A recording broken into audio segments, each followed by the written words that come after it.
You see, the problem is if x plus k is HCF, that is highest common factor of x square plus ax plus b and x square plus cx plus d, then the value of k is, k की value निकालनी है, इन में से कोई एक होगी, या तो ये होगी या ये होगी या ये होगी, तो ए बी सी डी की टर्म्स में निकालनी है.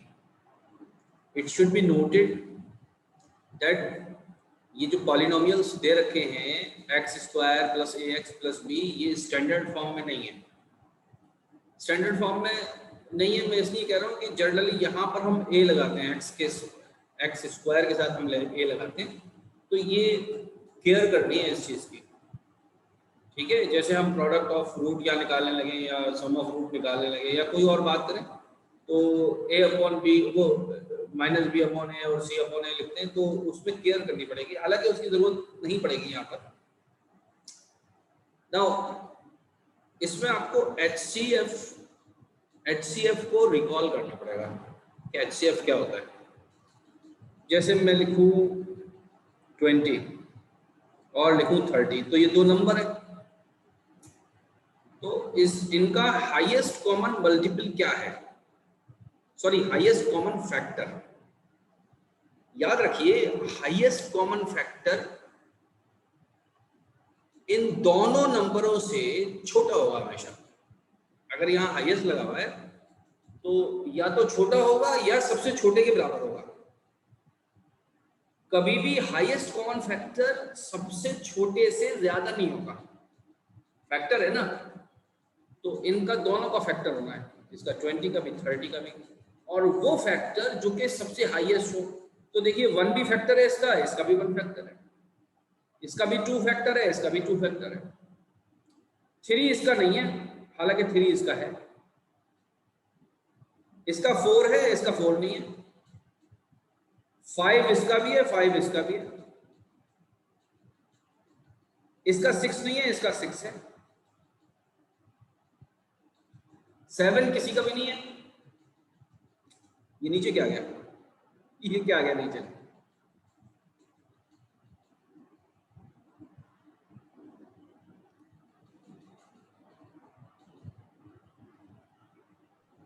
इसका वीडियो आज सर यूट्यूब पर था. हाँ देख लिया तुमने? यस सर, लिंक आती है ना उसकी. जी सर देख लिया. बहुत अच्छा किया, याद कर लेना यार. ये सेलेक्ट क्यों नहीं हो रहा है? हाँ, तो 6 इसका भी है, 7 किसी का भी नहीं है, 8 भी किसी का भी नहीं है, 9 भी किसी का नहीं है. 10 है, 10 इसका भी है और 10 इसका भी है. 11 किसी का भी नहीं है, 12 किसी का भी नहीं है. 15 इसका है,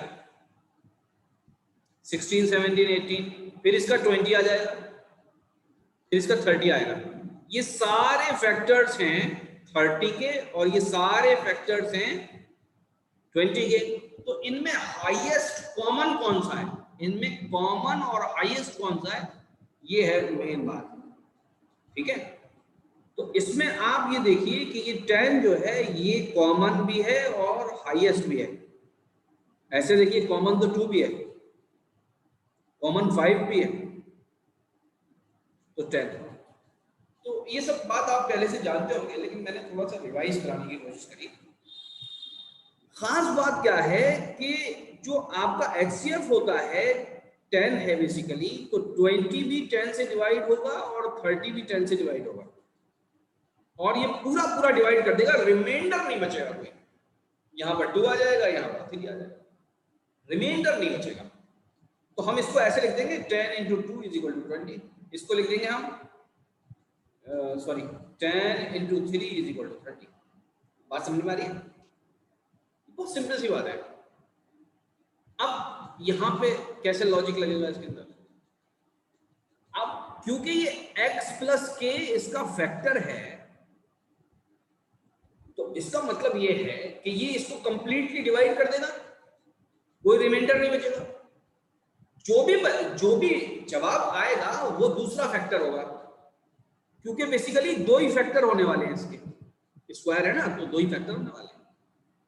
इसका मतलब क्या है, ये x प्लस के जो है ये बेसिकली रूट्स की फॉर्म में दे रखा है, यानी x is equal to minus k हम पुट कर सकते हैं, because minus k is one of the root, या कहिए 0। बात समझ में आ रही है? बेसिकली क्या चीज है, माइनस के 0 है इसका, एक 0 है इसका। बात समझ में आती है? पुट कर दीजिए। तो ये पहली इक्वेशन है एक्स स्क्वायर प्लस ए एक्स प्लस बी। अगर इसको मैं कह रहा हूं एफ एक्स, तो आप बेसिकली एफ माइनस के निकाल लीजिए। वो किसके बराबर हो जाएगी, माइनस के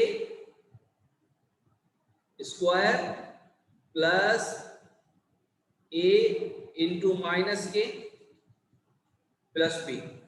जब मैं माइनस के वैल्यू रख दूंगा यहां पर, उस वक्त इसकी वैल्यू कितनी हो जाएगी, 0 हो जाएगी।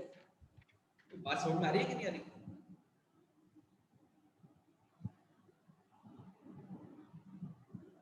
बोलिए। सर डी हो है? जी। जी सर जी। क्योंकि फैक्टर है ना, x प्लस के फैक्टर है, तो अगर मैं x की वैल्यू माइनस के पुट कर दूं तो ये पूरा पॉलिनोमियल 0 हो जाना है। बहुत सिंपल सी बात है। तो यहां से आप k की वैल्यू निकाल लेंगे या नहीं निकाल लेंगे, या k की इक्वेशन निकाल लीजिए। k की इक्वेशन क्या हो जाएगी बताइए? k की इक्वेशन हो जाएगी एक्स स्क्वायर, बोलिए,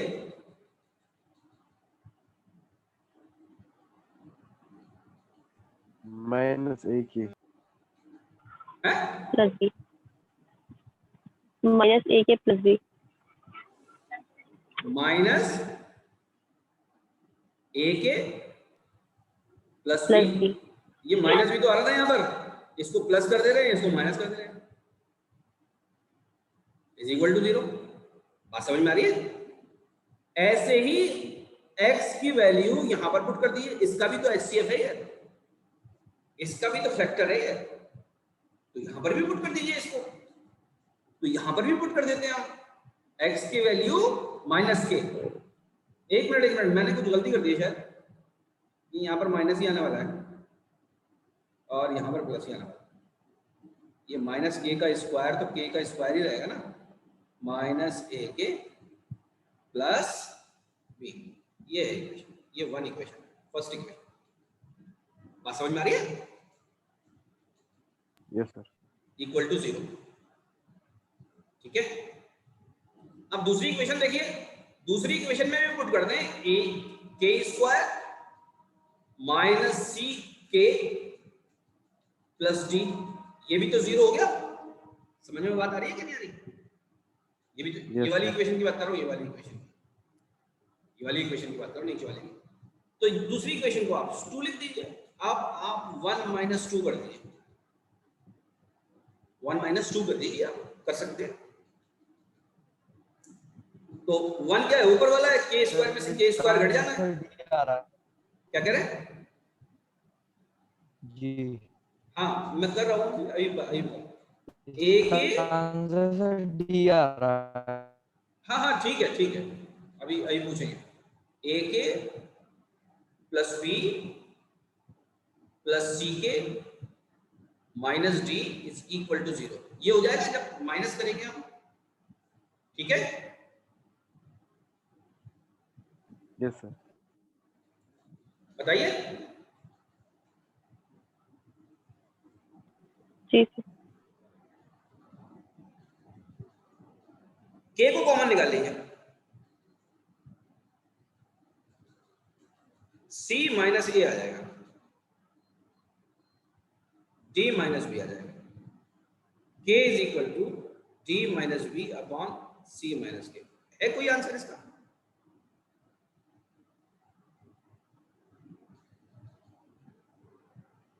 ये वाला आंसर देखिए, वाला अगर हमने कोई गलती नहीं करी है तो।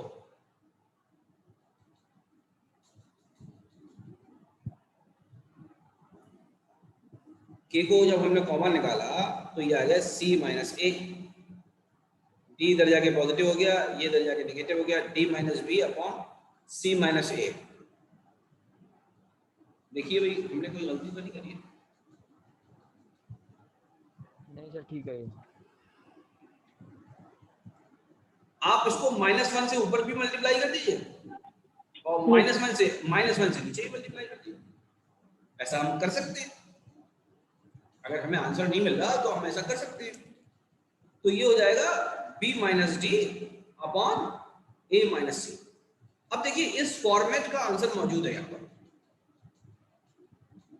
तो यही इसका आंसर है डी। ठीक है, समझ में बात आ गई? Yes sir.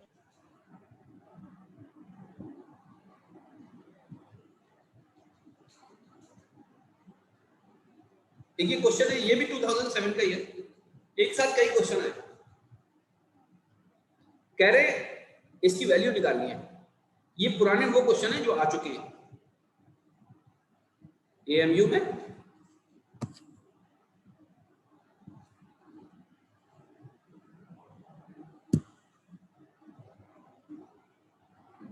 दो 2007 का ये विषय।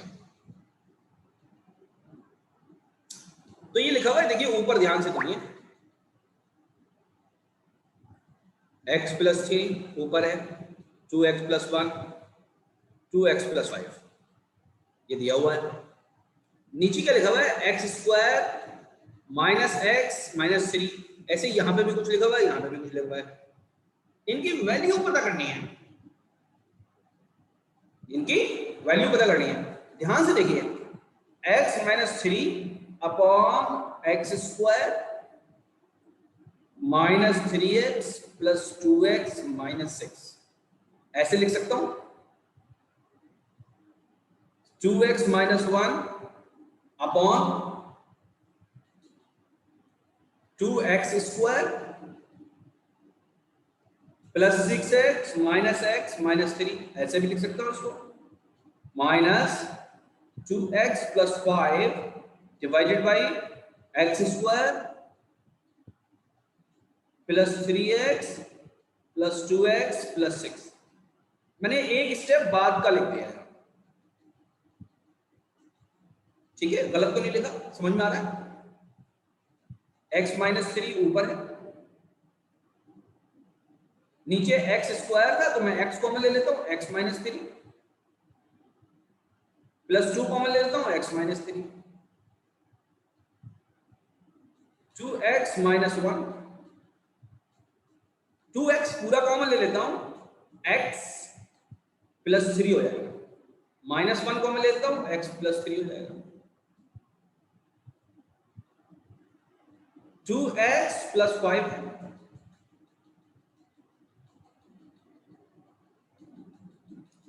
x कॉमन ले लेता हूं, x प्लस 3 प्लस 2 कॉमन ले लेता हूं, x प्लस 3।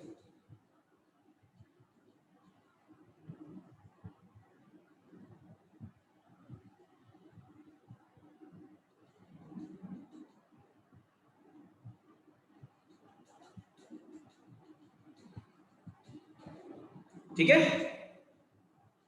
ये x प्लस 3 इससे कट जाएगा, 2x माइनस 1 ये कट जाएगा, ये कट नहीं रहा, ये जो है कटता हुआ नहीं दिख रहा। यहां बचेगा 1 अपॉन एक्स प्लस 2, यहां बचेगा 1 अपॉन एक्स प्लस 3, यहां क्या बचेगा 2x plus 5 upon x plus 2 x plus 3।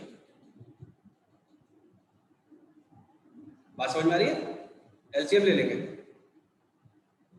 x plus 2 आएगा, x प्लस 3 आएगा, यहां पर x प्लस 3 हो जाएगा, यहां x प्लस 2 हो जाएगा और यहां पर 2x प्लस 5 हो जाएगा, x 2x 4x हो जाएगा, 2 3 और 2 5 और 5 10 प्लस का 10 हो जाएगा, नीचे हो जाएगा x प्लस 2 x प्लस 3, ऊपर से 2 कॉमन ले लीजिए, 2x प्लस 5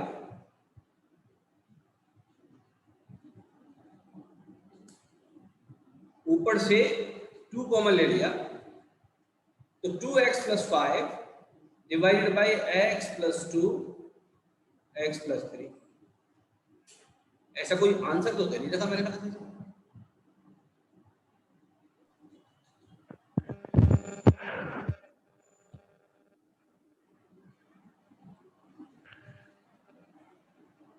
सर वहां पर हमने एक ही लिया था x + 3। x + 3 2 बार था ना वहां पर सर। कौन सी लाइन में? सर ये दूसरा है ना। हाँ, ये एक ही तो लिया, कॉमन ही तो लिया है। और ये तो मैंने एक स्टेप पहले काट दिया। 2x + 5 था, ये 2x - 1 था। 2x - 1 कट गया यहाँ से। दोबारा से चेक कर लेंगे। x - 3 x² - 3x + 2, ये सही किया ना मैंने? हाँ सही किया, -6 हो गया। x - 3 x कॉमन ले लिया, x - 3 हो गया, +2 कॉमन ले लिया, x - 3 हो गया। 2x - 1 सही लिखा मैंने, 2x² + 5x, 5x ये हो गया, 5x -3, तो 2 × 6 -6² -6² बिल्कुल सही है। 2x मैंने कॉमन ले लिया, यहाँ पर 2x मैंने कॉमन ले लिया, x + 3 बचेगा। -1 कॉमन ले लिया, x + 3 बचेगा। 2x - 1 कट गया ऊपर से, x + 3 बचा। 2x + 5, 2x + 5 यहाँ पर है। फिर नीचे है x² + 5x, 5x को मैंने तोड़ लिया। क्यों तोड़ लिया? 3 दूनी 6, 6 आ रहा है, x² आ रहा है। x कॉमन ले लिया, x + 3, +2 कॉमन ले लिया, x + 3, x + 3 x + 2, ऐसे लिख करके लिख दिया मैंने, कोई परेशानी नहीं है। ओह, गलती परेशानी तो यहाँ पर है ना, ये प्लस थोड़ी है, ये माइनस है। ये प्लस थोड़ी है, ये माइनस। अब आई बात समझ में? ये क्या चीज है? ये माइनस है, ये ऐसे थोड़ी होगा। x 2x कट जाएगा, और ये भी क्या हो जाएगा? माइनस हो जाएगा। 3 और 2 5 और 5, आंसर कितना है? 0। 0 आंसर है। हाँ 0 आंसर है। Yes a sir. Option, a option. ठीक है, आगे बढ़ते हैं। The ratio of the sum, ये भी 2007 का क्वेश्चन है। The ratio of the sum of the product of roots of, the ratio of the sum and product, sum किसके बराबर होता है? अल्फा प्लस बीटा किसके बराबर होता है?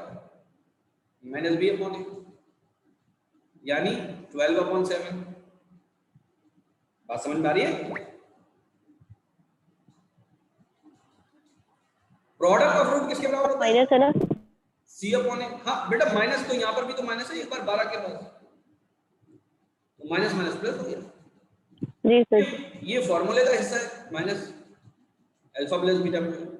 c/a तो ये कितना हो गया? 18/7 हो गया।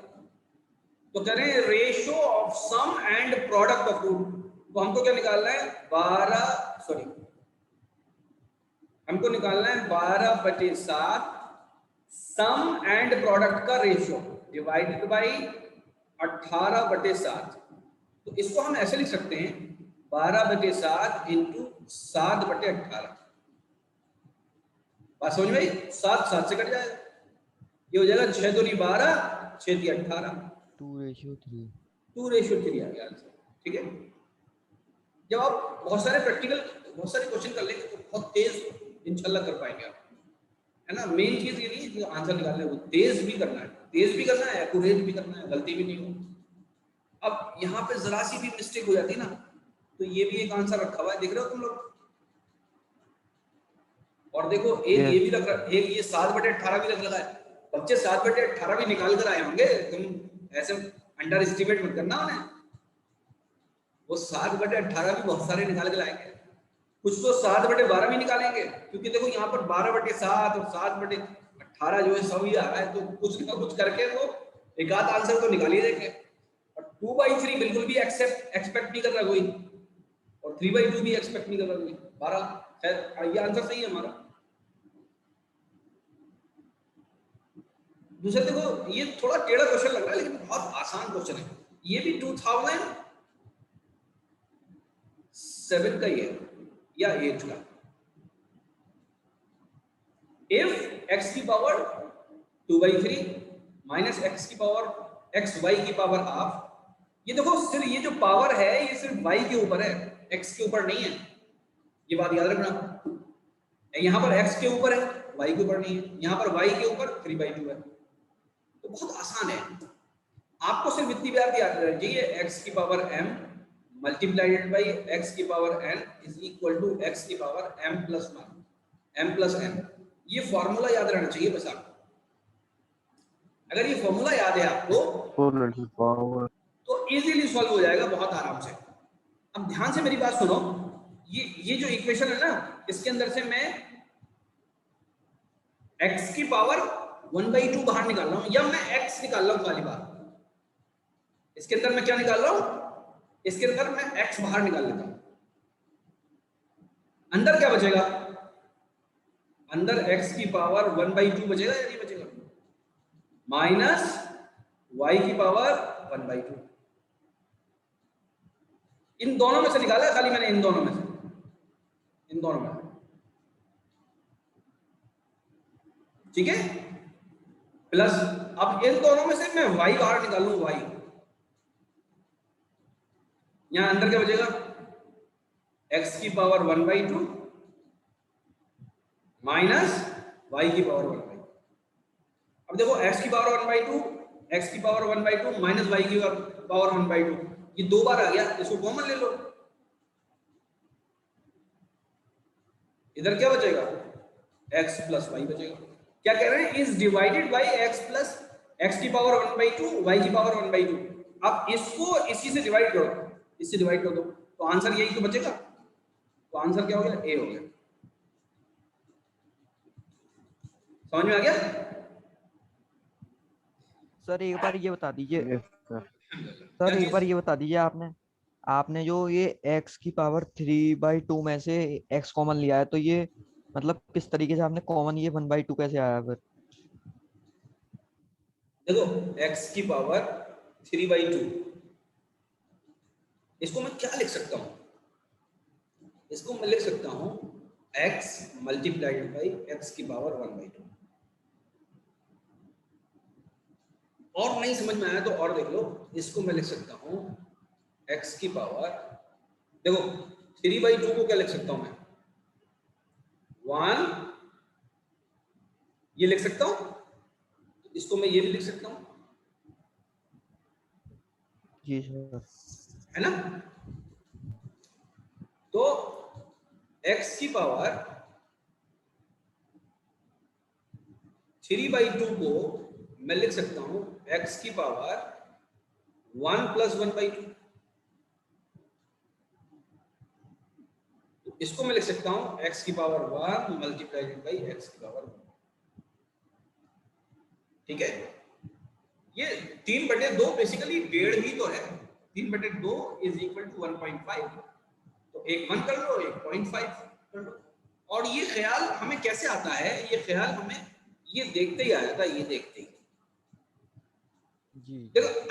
अच्छा ये पकड़ते किस तरीके से हम लोग, हम कोई भी स्टूडेंट या मैं कोई भी पकड़ना चाहेगा तो पकड़ेगा कैसे इस चीज को कि हमें करना क्या है। यहाँ पर मेन चीज होती है ये कि आदमी पकड़ ले हमें करना क्या है, तो वो जरा मैं बताना चाह रहा हूँ। देखो सवाल क्या कह रहा है, ये एक ऐसी अजीबोगरीब सी इन्होंने क्या दे दिया, पॉलिनोमियल दे दिया, ये है ना। अजीब पॉलिनोमियल है ये, क्या है, इसकी बहस नहीं है, बेसिकली अजीबोगरीब सा x की पावर mn की फॉर्म में कुछ दे दिया इन्होंने, ठीक है। यू कह रहे हैं इज डिवाइडेड बाई, इससे हम डिवाइड कर रहे हैं, किससे डिवाइड कर रहे हैं, ये x की पावर इससे डिवाइड कर रहे हैं। देन द कोशिएंट, इन्होंने रिमाइंडर वगैरह की बात नहीं करी, इसका मतलब ये पूरा पूरा फैक्टर है और ये कट जाना है इससे। बात समझ में आ गई या नहीं आ गई। दूसरी बात, यहां पर आंसर दे रखा है, देखो आंसर किस फॉर्म में दे रखे हैं, एक्स वाई की फॉर्म में दे रखे हैं। इसका मतलब ये जो आपको दे रखा है, जो डिवाइजर है बेसिकली, इसमें इन चारों में से किसी एक का प्रोडक्ट अगर ले लेंगे तो वो इसके बराबर आ जाना चाहिए। यही तो मतलब है इस पूरे सवाल का। कि इसको इसको इससे, इस पहले वाले को इस दूसरे वाले से अगर डिवाइड कर दें तो इनमें से कोई एक आएगा, तो यानी दूसरे वाले को इन चारों में से कोई एक से मल्टीप्लाई कर दें तो ये आ जाना चाहिए। तो इसका मतलब सीधा सीधा दिमाग में ये आ रहा है कि यहाँ पर फैक्टर होने 100%, है ना। एक दूसरा तरीका क्या है इसका, दूसरा तरीका भी बता रहा हूं।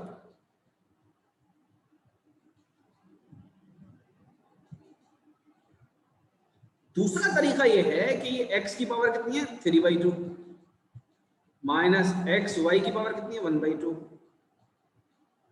प्लस x की पावर 1/2 y माइनस y की पावर 3/2, यही तो दे रखा है। दूसरा तरीका यह है भैया इसको तुम डिवाइड कर दो इससे, किससे, x की पावर 1/2 माइनस y की पावर, इससे डिवाइड करो। तो सबसे पहले पहली टर्म ही तो घटाओगे, तो यहां पर मुझे लाना चाहिए x की पावर 3/2 लाना है, तो इसको मैं किससे मल्टीप्लाई करूं, इसको मैं x से मल्टीप्लाई करूं तभी आएगा, तो ये भी x से मल्टीप्लाई होगा। फिर बात समझ में आ रही है कि नहीं आ रही? तो ये हो जाएगा माइनस एक्स वाई की पावर 1/2, यहां पर तो आ गया 0, ये नीचे एज इट इज उतर आया, प्लस x की पावर 1/2 ये आया इंटू वाई माइनस वाई की पावर 3/2। ठीक है, अब मुझे फ्री वाली टर्म काटनी है, तो मैं इसको किससे मल्टीप्लाई करूं, इसको y से मल्टीप्लाई करना पड़ेगा, तो प्लस y से मल्टीप्लाई करूंगा, तो ये आएगा x की पावर हाफ y माइनस, अब इसको मैं जब y से मल्टीप्लाई करूंगा तो वो आ जाएगा y की पावर 3/2, तो यहां पर भी 0 आ जाएगा और यहां पर भी 0 आ जाएगा, तो यानी ये भी एक फैक्टर हो गया। तो दो फैक्टर हो गए x प्लस वाई और x की power half y minus y की पावर 3/2। अच्छा, सूर्यांश ने एक सवाल पूछा था, सूर्यांश जी ऑफलाइन में, ये भी कमाल की बात रही है, मतलब ये है ना। अरे भाई तुम लोग हो यहाँ पर या मतलब निकल लिए नहीं? यस सर, यही पर है। यस सर, ये तुम लोग अपने घरों में बैठे रहते हो मोबाइल के सामने, तुम्हारे मम्मी पापा यूं नहीं कहते तुमसे तुम वीडियो गेम तो नहीं खेलते हैं?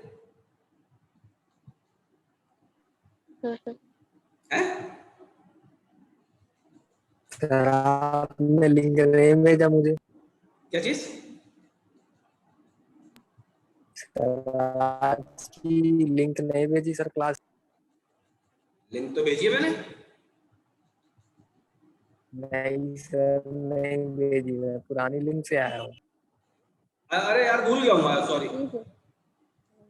अच्छा, अगर मैं ये इसकी बैटरी चार्ज नहीं है, चार्जिंग पे लगा दूं, और ये 4 मिनट बचे, इसलिए आप लोग दोबारा आ जाइए, ठीक है यस सर। जी। ये 2008 का क्वेश्चन है, ये भी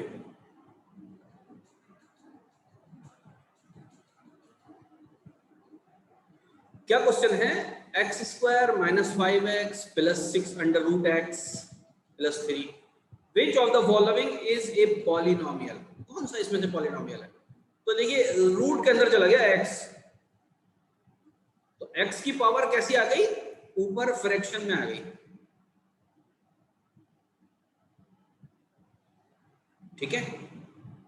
तो ये पॉलिनोमियल नहीं है, ये भी रूट x है, ये भी पॉलिनोमियल नहीं है। इसकी पावर भी कैसी है, फ्रैक्शन में है, ये भी पॉलिनोमियल नहीं है। यहां पर नन ऑफ दीज है, यही है आंसर, ठीक है। None of these answer rarely होते हैं, लेकिन वो भी होते हैं, ठीक है। आगे बढ़ो।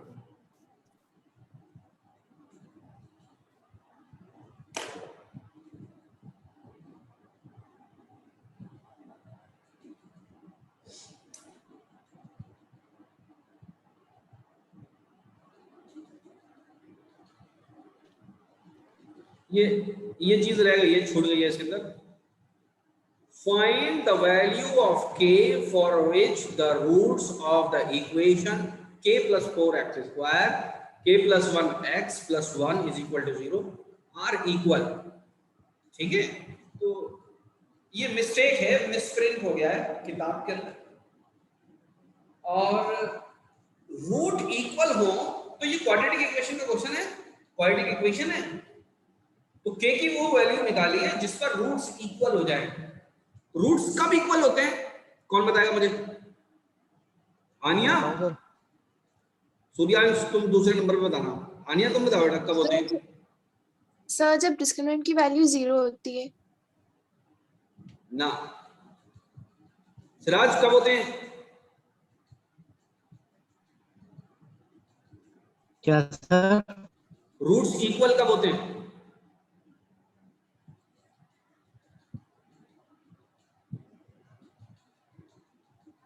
बता बेटा। 0 होता है तब सर।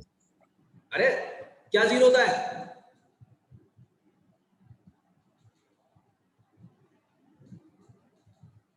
कोफिशिएंट की वैल्यू सर। ना। क्यों भाई सुमैया कब होते हैं बेटा रूट इक्वल, कब होते हैं?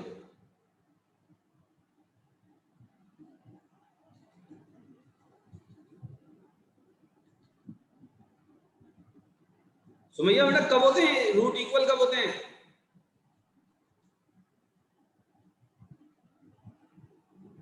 सूर्यांश कब होते हैं इक्वल?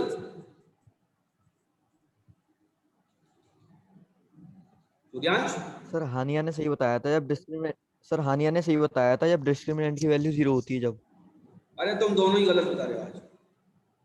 उमर कब होते हैं? उमर जब डिस्क्रिमिनेंट 0 होता है तभी वो सर वही वही है, जब डिस्क्रिमिनेंट 0 होता है तो तभी ये चलो पॉसिबल है। आज वैसे ही सवाल कर लेते हैं जैसे तुम कर रहे हो। यानी बी स्क्वायर माइनस 4ac जब 0 हो जाएगा तब एल्फा इक्वल टू बीटा। ठीक है, यही तो कह रहे हो तुम लोग, तो ये जवाब सही है। जी सर। तो बी बी कितना है? बी है यहां पर k plus 1 minus 4 k plus 4 into 1, लिखने की जरूरत नहीं है। सिराज समझ में आ गया? जी सर। सबने सही जवाब दिया था, यही यही बात है। अब k की यहां पर दो वैल्यूज आएंगी, ठीक है, दो वैल्यूज आएंगी, वो इनमें से कोई एक होंगी, वो फाइंड कर लेना खुद ही। कर लोगे? जी सर। जी ठीक है, देखो अब खुद कर लेना, ठीक है। k की वैल्यू फाइंड कर लेना, ठीक है। जी सर। जी जी। एक गलती हो सकती है इसके अंदर, एक गलती ये हो सकती है, आदमी यहीं पर वैल्यू पुट करके देख ले, k इक्वल टू -1 रख दे, यहाँ पर k इक्वल टू -4 रख दे, तो ये गलती हो जाएगी। इत्तेफाक से यहाँ पे -1 और -4 है नहीं, तो इसको पहले ओपन करेंगे हम इसको, बाद में क्वाड्रेटिक इक्वेशन के जरिए वैल्यू निकालेंगे, ठीक है।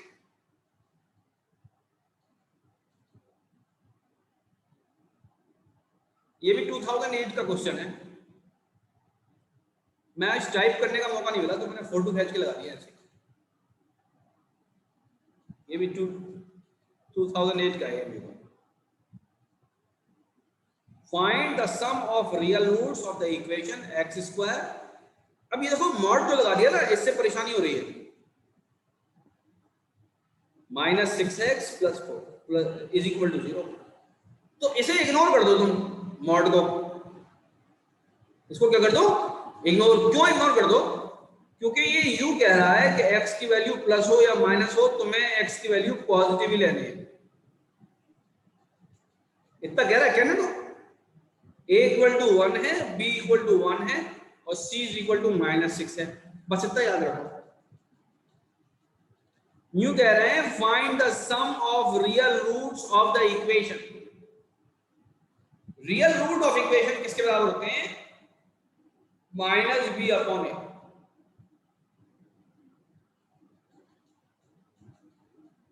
b कितना है? 1 -1 और कितना 1, तो हो जाएगा माइनस। आंसर कितना है?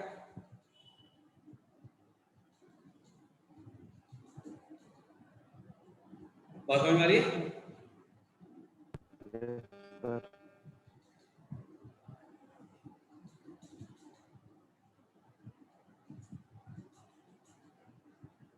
ये सवाल दे रहा हूं, ये सवाल खुद करोगे तुम लोग। 2008 का क्वेश्चन है।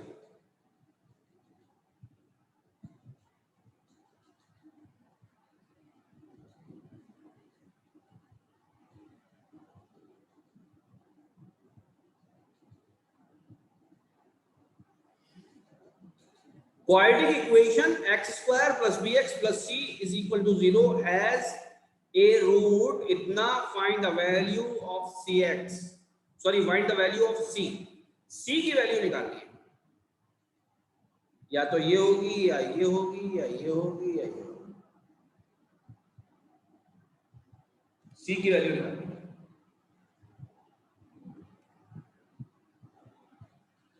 एक रूट दे रखा है,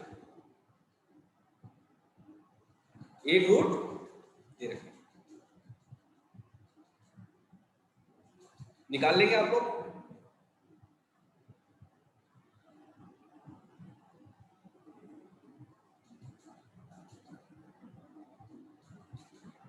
बोलिए।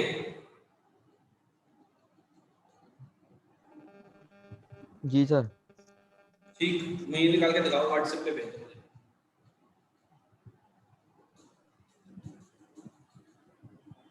अभी भेजूंगा सर। ठीक है, कल कराऊंगा क्वेश्चन और आगे के देख लूंगा मैं। बहुत सारे सवाल हैं इन दोनों चैप्टर्स के ऊपर, सवाल बहुत सारे आते हैं पॉलिनोमियल्स पर और खासतौर से क्वाड्रेटिक इक्वेशंस पर। अच्छा, ये सवाल बहुत ज्यादा टिपिकल नहीं होते, एक आध सवाल होता है टिपिकल सा, ये ज्यादातर सवाल रेंज में ही होते हैं तुम्हारे, मतलब एक नॉर्मल जो दिमाग होता है ना स्टूडेंट्स का, उसके समझ में आ जाएगा वो क्वेश्चन, मतलब इस तरह का ही